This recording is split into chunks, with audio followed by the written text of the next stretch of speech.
Hello, everyone. Welcome to this episode of Be the Wolf. Now, if you have been a person who has been over delivering, you've been doing everything right, you're the super competent one, you're going to want to listen to this episode.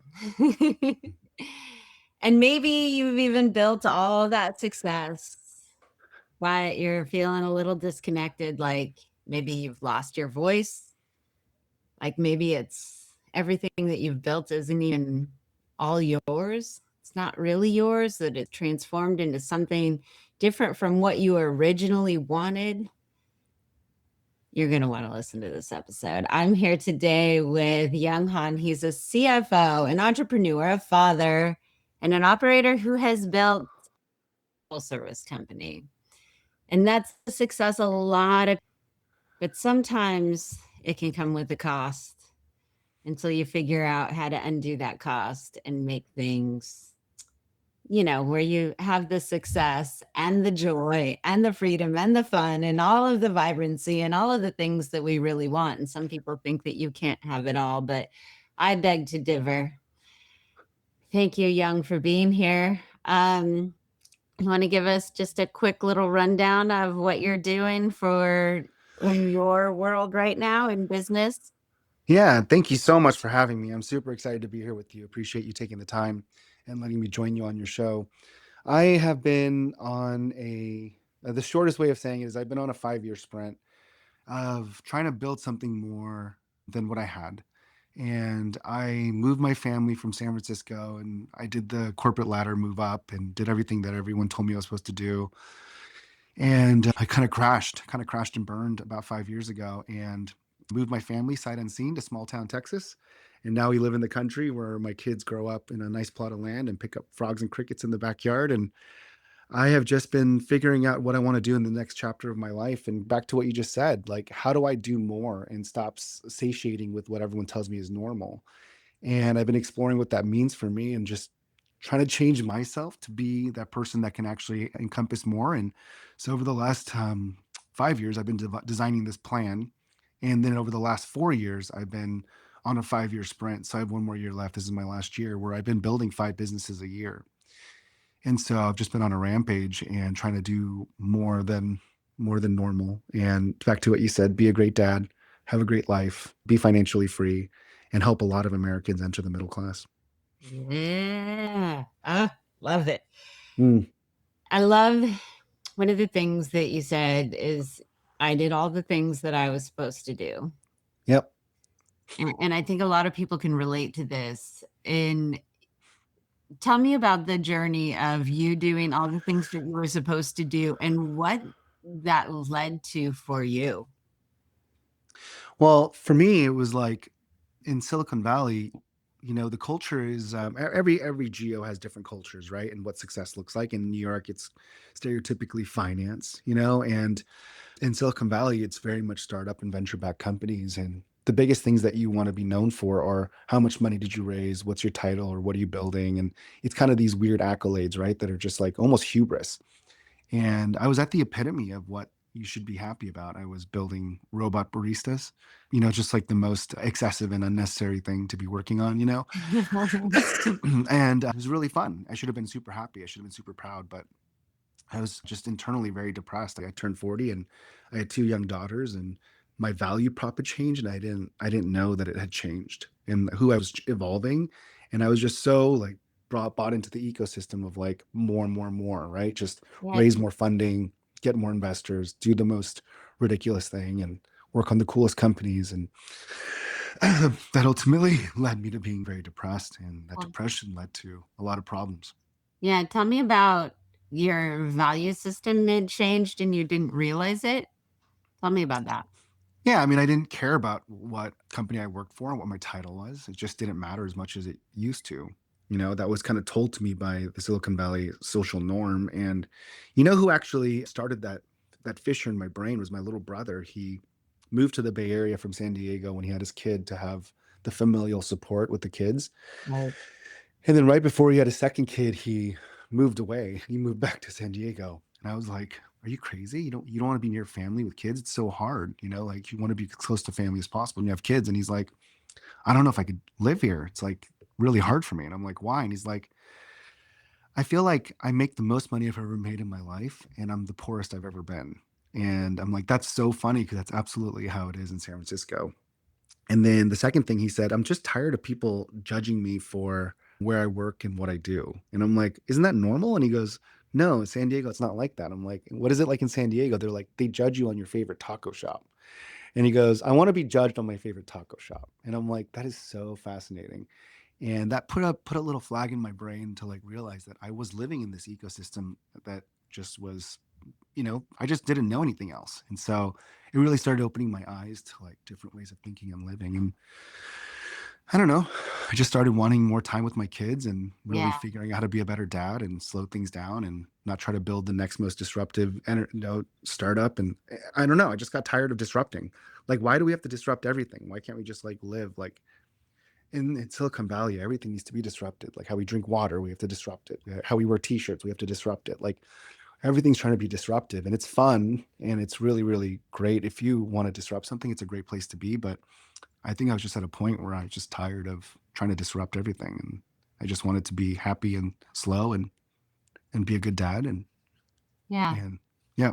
And so when you were feeling depressed, right, this is the thing, like a lot of people talk about depression and but what was it like for you? What did it feel like for you? Because for a lot of people, it's just this label, and a lot of people are like, well, I don't have that. I don't like I know when I was depressed, I was like, I'm not depressed. I'm like, I had somebody look at my labs. I had a nutritionist look at Mm, my labs and be like, are you depressed? I'm like, no, I'm totally not depressed. And then when we were working with these homeopathic medicines to like balance out my adrenal system, and after a little while, I was like, oh shit, maybe I was depressed. yeah.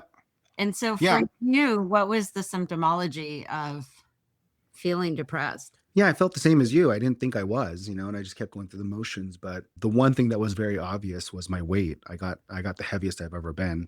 And my wife actually called it out. She's like, this is very unattractive. We got to figure this out. And she knew something was wrong because I'm usually very excitable and energized and passionate about life. And I was just slowing down. I wasn't happy going to work. And so yeah. And then we recognize it helped me recognize that was an issue, and then it made me like look introspectively to solve the problem. And that process sparked all of these kind of plans and ideas for this 5-year sprint and trying to be something more than I was. Yeah. So when you started looking inward, Yep. what did you discover? I I don't care what people think about me anymore. That's what I discovered. And I started to realize that I think I was just getting older and more mature. And I realized that it's kind of a funny story because I did tell my mentor this and I was like, I think I'm an adult. I like don't really care anymore what people think about me. And he looks at me and he goes, no, you're an adult when you realize no one gave a shit about you to begin with. Just just live your life, do what makes you happy. Don't worry about it. Everyone's way too busy with themselves to even worry about you. No one gives a shit about you. Just make yourself happy. And that's when you're an adult. And it was a really funny commentary, but I had come to the point where I just like was playing up the part that I was supposed to play. And then I just stopped caring. And what I cared about was quality time for myself and being happy and fighting for my marriage, fighting for my kids, being a great dad, being a great business person, and then having a purpose that I actually believed in. Right. And so really trying to figure out what that thing was that like woke me up in the middle of the night to go do and like just charged me up more than money or transactions. Right. What was that purpose that I was looking for? And so that became the soul search. And that was what's really helpful. And my goals are a little bit wonky because I mean, I didn't. It's a little crazy, but I am talking about it a lot more. But my goal is in the latter part of my career, I want to help more Americans enter the middle class. Mm. That's actually the end goal for me. I mean, I always tell my wife, I'm like, 'cause she thinks we're crazy for doing this. We lowered our cost of living. We moved to in the country in way north of Austin, and we lowered our cost of living significantly. So I had more capital to deploy, and I've just been on this ideology of like, how do I create a framework and a process to help more people enter the middle class through the business building asset class? I'm terrible at stocks. I'm terrible at real estate. I'm terrible at investing. I'm terrible at real estate. And there's like four other, crypto and you name it. but I'm really good at business. And Yeah. so if I can help more average Americans earn equity in business, I can help more people make more than their hourly rate. And I can teach them how to leverage that equity into more income. And if I can help more Americans into the middle class, I'll create a better world for my kids. Because more people that aren't living paycheck to paycheck will have more affluency and ability to be working on their mental health. They'll be able to donate to their nonprofits, their community. They'll be able to give back to themselves and their family and their society because they're not struggling paycheck to paycheck. And so that's kind of how I want to spend the last part of my life. And that's what my focus is. There's a couple of things, but one of the things that comes up for me is oh, right now his name is escaping me, but he's a country singer and he has lost a lot of weight and he grew up in very poor circumstances. And somebody had asked him about politics and the state of the world. He's like, when you grow up like that, you don't care about any of that shit. Like, you can't even pay any attention besides like, how am I going to get the next food? How am I going to like keep this roof Exactly. over my head? Exactly. So you don't participate in society in a way that is productive because and not that anybody's doing anything wrong in that socioeconomical place. I mean, some people are not doing great things, but when you're in that survival mode, you can only focus on what's right in front of you. You can't actually give back to the greater community in a way that's meaningful. And so I really love your mission. Yeah. And that's really it. I mean, I still have yet to do it and I still have yet to prove myself right. But I'm going to work on it. That's the thing that's going to give me purpose for the latter part of my life. And I think it's really important for me to have something that I believe in genuinely and I want more than money, right? It's like the thing that'll drive me to keep moving forward and be a wolf for the sake of your podcast. Yeah.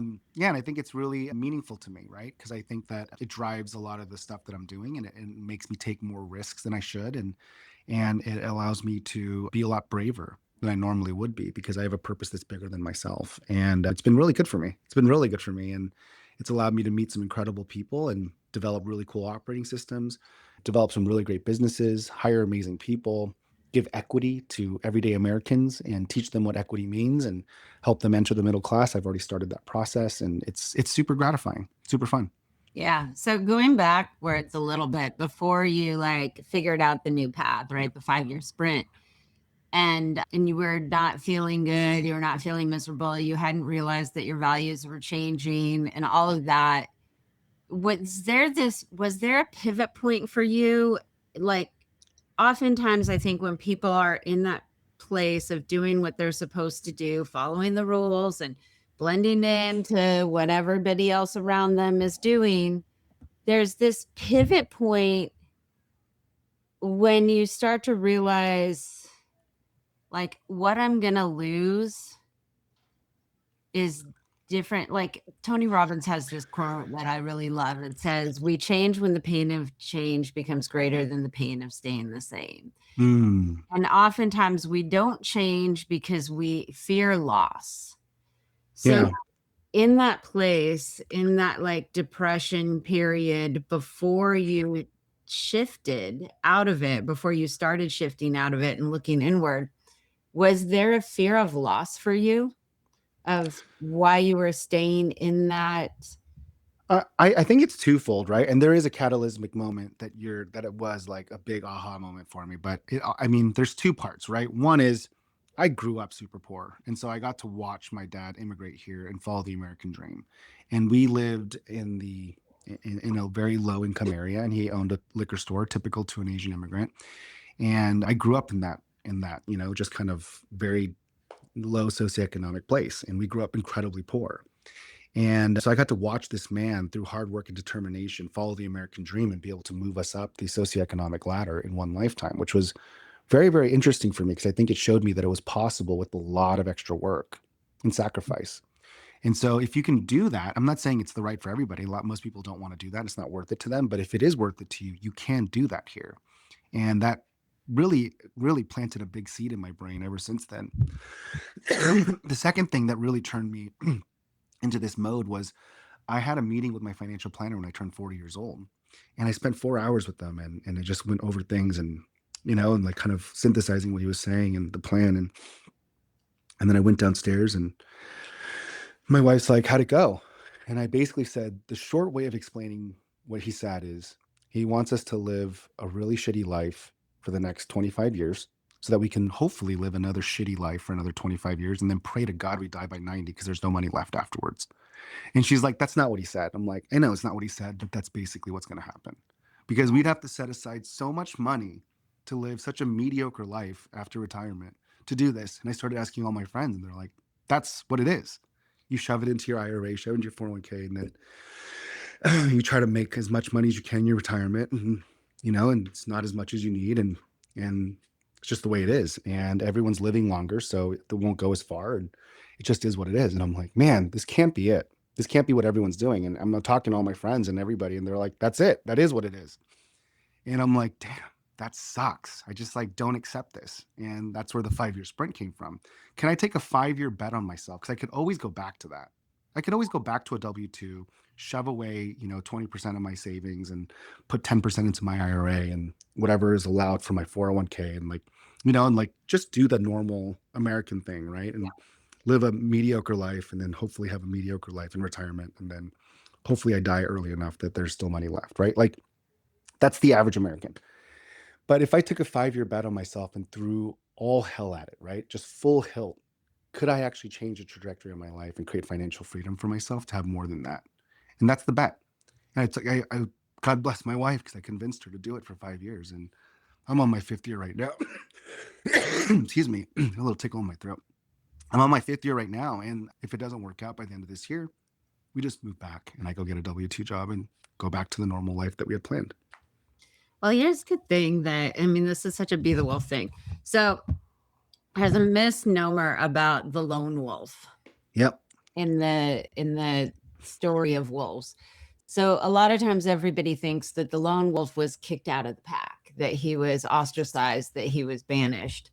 But the lone wolf is the one who looks at the situation and says, huh, there's not really enough viable mates for everybody in the pack. There's not really enough food for everybody in the pack. So I'm going to go on an adventure and see if I can find my own mate and start a new pack. Yeah. And that's such an entrepreneur thing, especially for entrepreneurs who are looking at it not from, because a lot of entrepreneurs are looking at it from a status thing, right? Yep. But in this is like, I see you doing this, like, hey, this is the situation here and it's not great.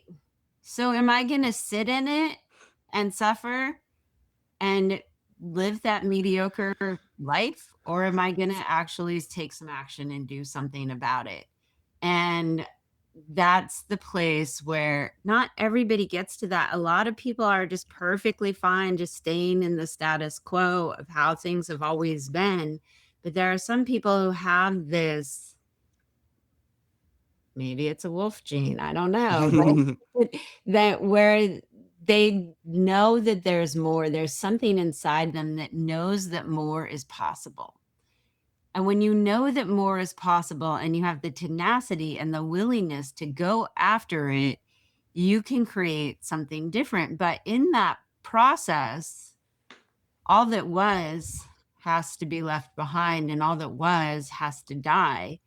And so I know for you in this process, you've been learning more about who you truly are and what you have been doing to kind of keep access from who you truly are. Um, can you talk to me about losing your voice? Yeah. I mean, I think you're talking about just the evolution and the changes that you have to make because for me, the thing that I learned through this process is that it is possible to do more. It is actually possible to create more and have pretty much um, anything you want. I mean, a lot of these millionaires and billionaires are not that much smarter than us or people. We're all kind of like within 2 or 3% IQ levels of each other. There are some people that are genuinely smarter, but Right. for the vast majority of us, it's really just the ability to like push and try and take more risks and bets and your risk tolerance and ability to muck through it. It's really what it is. And once I started to talk to a lot more people that I wanted to be like and started exploring that, what I realized was that I just had to change my inputs. And so I've been through a massive literal evolution. If you had met me even 5 years ago, I'd be wildly different than the person you're talking to today. Yeah. I'd be very risk averse. I'd be very cautious, and even now, like I'm like I have to like fight this urge to like this fear that I have, like when I have a new business deal. Every finance bone in my body's like, it's too risky. You're already leveraged. You already have 14 businesses. Like it's gonna the leverage is too much. It's gonna be really bad to if this one fails, and I have to like grab it by the throat and just like shove it down and just go, yes, I'm gonna do it anyways. I have 5 years. I'm just gonna do it anyways. And I have to really fight my internal instincts to like push myself to say yes to everything and try to keep growing and go full hilt and be a risky person. Cause I keep reminding myself it's 5 years. You're not going to be 85 years old regretting that you tried something really hard for 5 years. But these input changes drastically change who you hang out with. Because I'm acting differently than I normally would, it attracts people that I never would have attracted before. And so I had going back to the show name, you attract other wolves. Yeah. And then all of a sudden they open up new accesses to capital, deals, leads, partners, employees. Like, and then you're playing at a field that's way higher than yours. And then you start associating with them. And then the more you hang out with them, the more it becomes normal. Yeah. And then the more normal it becomes, the more approachable it becomes. And then once it's approachable, then you're like, oh yeah, I'm gonna do it. And it's like the dumbest thing because my mom used to always say that. She's like, choose your friends wisely, choose your friends wisely. It's like so funny that I'm 45 and I finally understand what she meant. Or Because like you hang out with five artists like 90% of the time, I guarantee it's 6 months, 6 years, somewhere, some time frame, you're gonna start becoming an artist because you're gonna think it's natural, it's normal, because you're constantly hanging out with artists. yes. If you are a plumber, you just hang out with a bunch of plumbers. Eventually you're gonna be like, yeah, plumbing's easy. Like it's just a matter of time. The human brain will start molding to whoever you hang out with. And so if you want to be successful, you just start hanging out with people that are successful and you will naturally become successful. It's just a matter of time of soaking yourself around that environment. And it becomes very, very normal and then approachable, and then you master it. And it's a fascinating thing that I've learned through this evolution of forcing myself to change my inputs. Well, and this is a thing that I find super valuable in your story because I can look at it from a couple different angles in the same way. Like look at it first of all from the lone wolf, right? The lone wolf is out there on their own. They don't have the pack to help them hunt, so they can only hunt smaller animals. And so there's this forced evolution of how to survive, how to like push through and how to go against all the old stories of what it's like to be in a pack.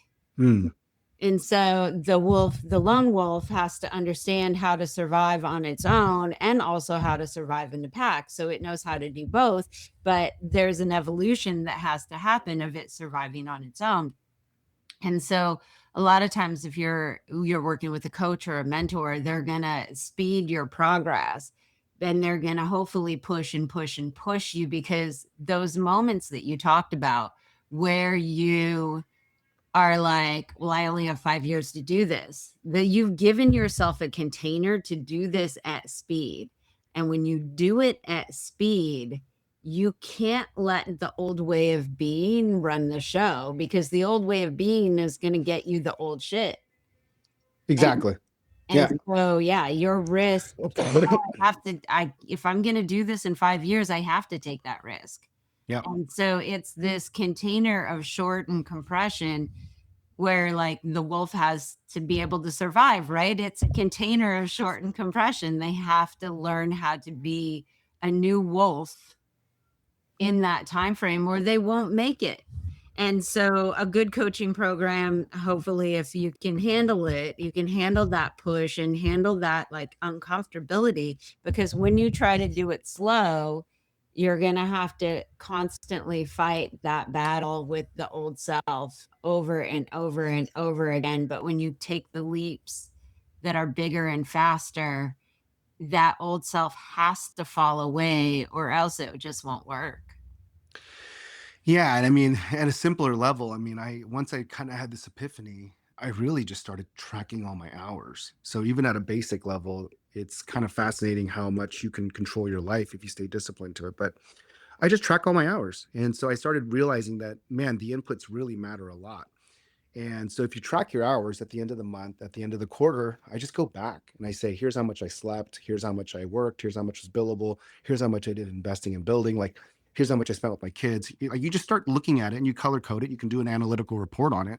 And there's apps that'll help you that's completely free to do this, by the way. And then you just assess yourself at the end of the month. Like, how do I feel about my relationship with my wife? How do I feel about the health of my body? How do I feel about my business success? Am I on the right track? And then you score yourself. And then the next month, you just adjust the hours and you just say, oh, I want to spend more time with my kids. You increase that, you decrease that, you move that. And then test. And what's fascinating is that 4 years into this hourly, it's kind of weird to do this, I know, but I promise you, if you do it for 2 or 3 months, it literally will change your life Yeah, because it's all about what you're putting into it that comes out. We're our worst common denominator. totally. We are literally our own worst enemy. We do the things that make us unhealthy. We do the things that keep us in. Why do bad things always happen to me? I dare you to track your hours for 2 months because I can promise you, it's not the world that hates you. It's you Right. yourself that's self-deprecating or sabotaging yourself through your bad behaviors and allocation of hours. Yeah. So tell me about the as you go through and you look at your monthly things, like the early ones, let's go back to that. What did Sure. you notice and what did you feel about it?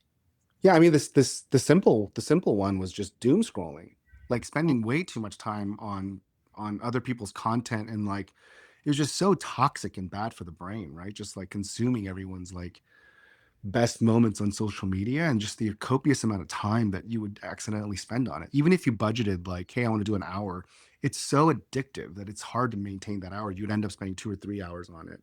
What a waste of energy and time, because not only it like makes you feel more inferior and insecure, it actually wastes 3 times the amount of time that you wanted to waste on it. And it's like that was an easy one. Like you almost immediately see how insidious that is. And so having to learn how to cut that down and really protect that time, because you obviously want to consume some, you don't want to be oblivious, but learning how to control it and using it for your purpose, it was really, really obvious and key. And then for me, the dial of sleep. So really figuring out how little I could sleep when and when I would break down. So I would be able to say like, oh, I can go for 5 or 6 hours of sleep for like 4 weeks before I crash. So then I'm gonna bring that back up for a month, and then I'll go back down and do like these mini 1 month sprints of like less sleep because I'm not going to be a shitty dad. That's not going to be an option, right? And I also want to make a lot of money, and so those are two things that take up a lot of time. So inevitably, what you have to sacrifice is something. And we all have 24 hours in a day, and so I always chose sleep. And so I would just like figure out how much little I can sleep for little spurts to get more. And the idea was I'm taking a short-term pain for a long-term gain. And that was the justification I made for myself. And I just slept less.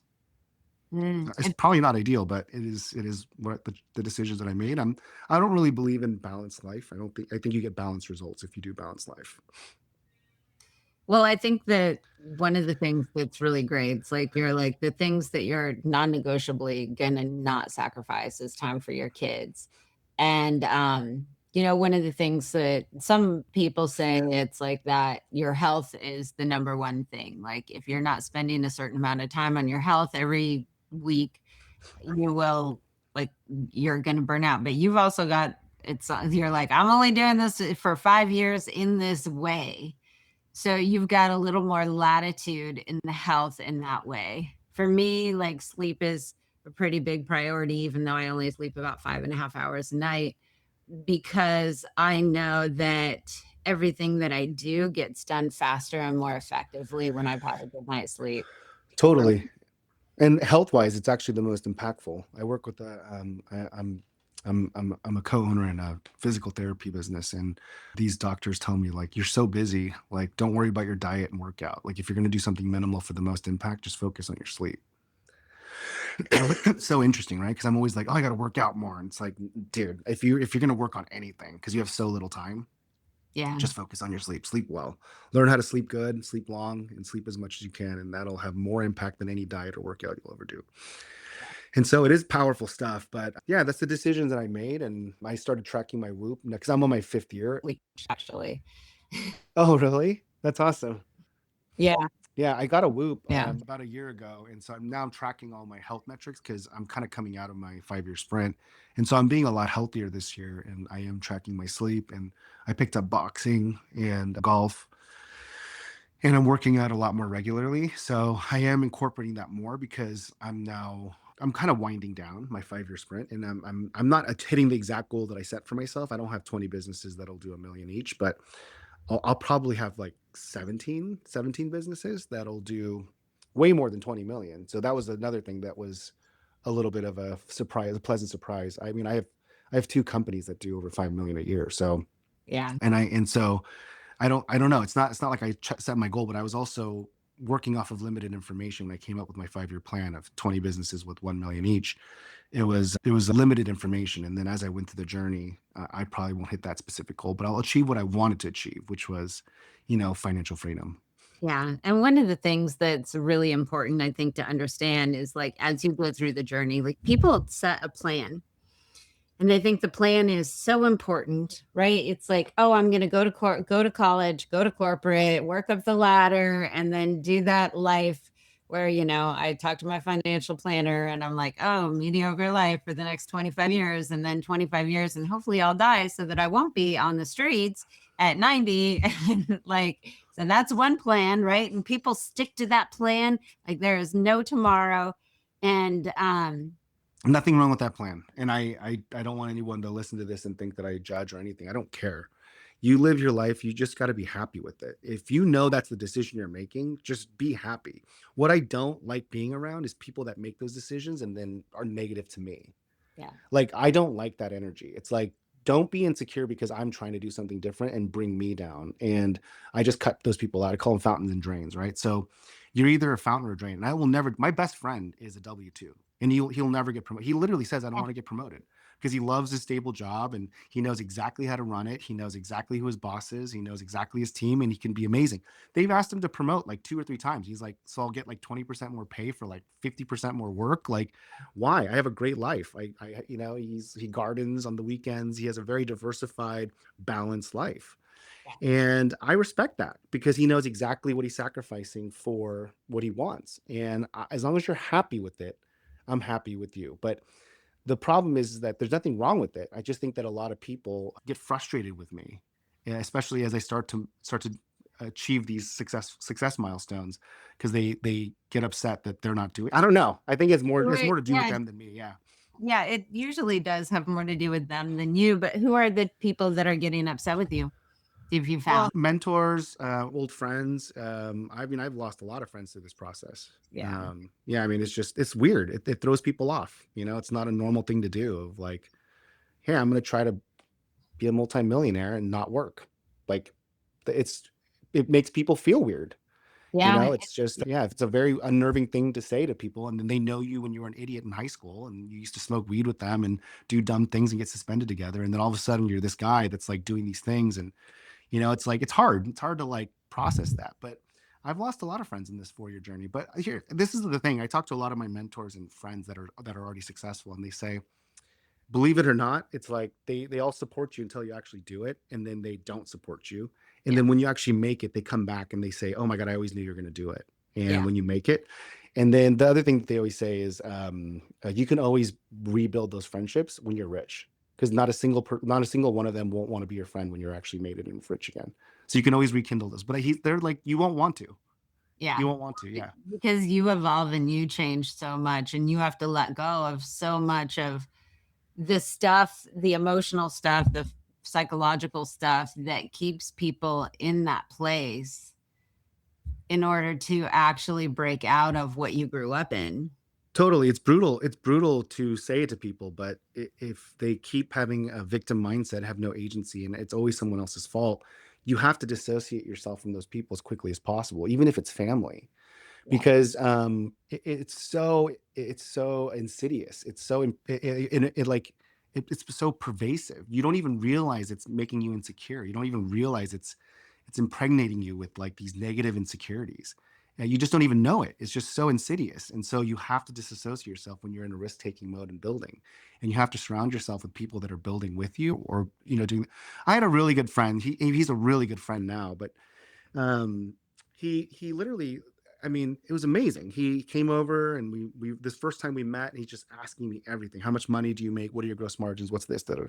And he was just grilling me. And I'm, I'm not used to talking about all this stuff about Right. money and things like that because it's not normal. I'm a W-2. It's just like weird. And I got kind of uncomfortable, and I didn't think he saw it. And I was like, it's kind of weird telling you all these private information. It's like it's strange, you know? And he's like, listen, you don't have to if you don't want to, but if we're going to be friends, I need to know how much money you make and what your margins are and what your take home is, because I'm either helping you get to my level or you're helping me get to your level. One of those two things has to happen if we're going to be friends. And I'm like, mind blown. I'm like, I didn't even know people like this existed. This is insane. It's a great Well, mentality, you know? yeah, I mean, and that's that place, right? Where it's like if I'm in this growth, if this mindset of growth, of breaking out of wherever I've been to like do more, access more, help more people, do all of those things, you've got to look at life like that. And when we talk about going from poor to middle class and the middle class to rich, money is a big box of shame for most people. Totally is. Yeah. I mean, it is. Yeah, it is. It's really uncomfortable. And I will say that it's like one of those things that you don't talk about, but ever since that guy told me that, like I've just been meeting more and more people that are like him, and it's really great because, no one judges you. Like the rich people don't judge you. Like they're great. Oh, great! You're now you have a company that does five. That's awesome. I remember when I did five. Let's talk about what that journey looks like. Like there's no judgment, and it's so interesting because it's almost like I always thought there was gatekeeping. It's like Yeah. the one percenters were always keeping us down. It's not. Like we just got to like get into those ecospheres and ask for provide value and get invited and included. And there's a lot of people striving for it. It's just hard to find. But once you break in, it's kind of cyclical. Like that person introduces you to another person, that person introduces you to another person. It just keeps growing and growing and growing. But you have to be very disciplined in seeing the fountains and drains. Yeah, 100%. And you're right in the sense that, your friend that told you those, or the people that told you, those people will want to be your friends again. But there's be this point where there's this evolution where it doesn't make sense because you don't have anything in common and it doesn't feel like a growth spurt to be around those people, because when you've been in the building mode, everything is about growth and how am I going to expand myself, my business, and my relationships and make everything better and more expansive and feel good and feel free and feel like joy and feel like love, versus when you're stuck in a certain place, like socioeconomically, or a mindset of, I have to stay in this job. Also, very different from your friend that, like, this is my choice and I'm really happy, versus the person that's complaining all the time about everything in their life. When you're in that building place and looking to expand, and other people are looking to contract and pull things down and talk shit and talk negatively about everything, it's just not a match anymore. Yeah, I agree with you. I think that it's a natural evolution for sure. It just sucks. Yeah. It just sucks, but it is what it is. And there's plenty of people that support you and believe in you. So it's also the inverse, right? There's plenty of people that are like rooting for you and cheering you Yeah. on. But 100. there's also plenty of people that it throws them off. Yeah. Yeah. Awesome. Live and let live. Live and let live. Stay focused on the price. You do you. Yeah. So, how do people get in touch with you? How are you wanting people to get in touch with you so you can help them move from, lower to middle class? Tell us all the things. Well, if you're trying to do it through the asset class of business, like equity through business, that's where I can help. I'm not good at anything else. I suck at. I've lost so much money in real estate, crypto, angel investing, stocks. I'm the worst. Those asset classes I'm terrible at, but this I'm really good at. And so I built an operating system that helps me build 4 or 5 businesses a year at scale. And if you want access to that, that's owners.club. And I have a free networking group, and you can join. It's completely free. We have a bunch of owners in there that just talk about problems and shared problems, and then I do twice monthly. coaching and kind of live coaching and webinars. And then I have videos and templates of my entire operating system that I use to run all my businesses. And then obviously, if you want hands-on coaching, we charge for that, but Yeah. we can also set you up with a coach to kind of guide you through the process that I follow. And that's the best way to work with me on small business. If you have a mid-market company that's trying to grow and scale and you want me to be your fractional, or you want to talk to me in different ways, always Han is the best way, alwayshan.com. Excuse me. That's basically a play on word with my last name, HAN, that I'm always on. I just kind of live an integrated life. I just Mm. work when I work, and I play with my kids when I'm working, and I bring my kids to work, and I work with I just live a very integrated life, and so I'm always on. And so the website is called alwayshan.com, and you could subscribe to my weekly newsletter, and it'll show you my entire portfolio of companies that I own and all the various ways you can work with me. Yeah, really quick, I wanted to make a comment on the integrated life, because people are always like, "Oh, work life balance," and keeping this that this is separate from this, and this is separate from this, and really, I think to have it all has to intertwine and it all has to harmonize and work together. I agree. I think we're imperfect creatures. Trying to make it super binary and perfect is literally impossible. Yeah, It's literally impossible. Life happens. yeah, You can plan till kingdom comes, but life will happen. Parents will get sick, car will break down. Life will happen. yeah, And inevitably, it's just better to be more adaptive to situations and integrate everything in than trying to be this perfect, like, this is when I work, this is when I play, this is when I family time. It's just we're humans. Embrace it. exactly, exactly. And so my last question for you is, what does being the wolf mean to you? Taking a chance and believing in something more and going for it. Believing in yourself and being determined to go try it. I always like to tell people I probably fail more than in 1 year, more than most people will fail in a lifetime. And my mom still loves me. That's Mm, what I love to say. So as long as you have that, like, what are you worried about? Who cares what everyone else thinks? You're literally just worried about your ego, and you're worried about what people think about you. Who cares? I guarantee you, as long as your mom loves you, or your partner loves you, or someone that you care about loves you, just go for it. awesome. Beautiful. Thank you. Thanks for sharing your story, your journey with us. And thank you for all the work that you're doing to help lift others up. I appreciate that. And I Man, know a lot of people out there really do too. thank you so much for having me. I appreciate the conversation. Yeah, great. And remember, everybody, when you operate from the truth of who you are, humanity evolves. We'll see you all next time on Be the Wolf. Bye.